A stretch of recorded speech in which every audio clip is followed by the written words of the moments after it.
Cup आपण जिंकलेला आहे ताई, तुम्ही राज्यमंत्री आहात. ते आपल्या देशासाठी खूप अभिमानाची गोष्ट आहे की आपण आता क्रीडा क्षेत्रामध्ये खास करून क्रिकेटमध्ये आता खूप चांगलं परफॉर्म करतो आहे. आणि आपण बघितलं असेल की काही म्हणजे मागच्या महिन्यामध्ये सुद्धा आपल्या महिला टीमने वर्ल्ड कप जिंकला. आता अंडर-19ने सुद्धा वर्ल्ड कप जिंकलेला आहे.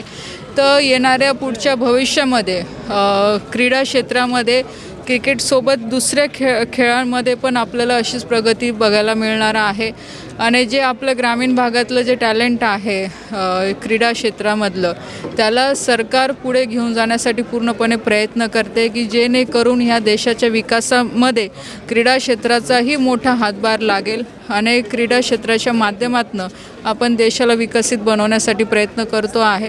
त्याच्यामुळे क्रिकेटसोबत दुसऱ्या खेळांना पण आपण तेवढंच प्राधान्य देतो आहे. आणि क्रिकेट आता येणाऱ्या 2026च्या याच्यामध्ये आता ऑलिम्पिकमध्ये पण त्याचा समावेश होणार आहे. तर आपल्या देशाला खूप चांगला एक परफॉर्म करण्यासाठी आणि मेडल मिळवण्यासाठी एक चांगली संधी क्रिकेटच्या माध्यमातून ऑलिम्पिकमध्ये आपल्याला दिसणार आहे.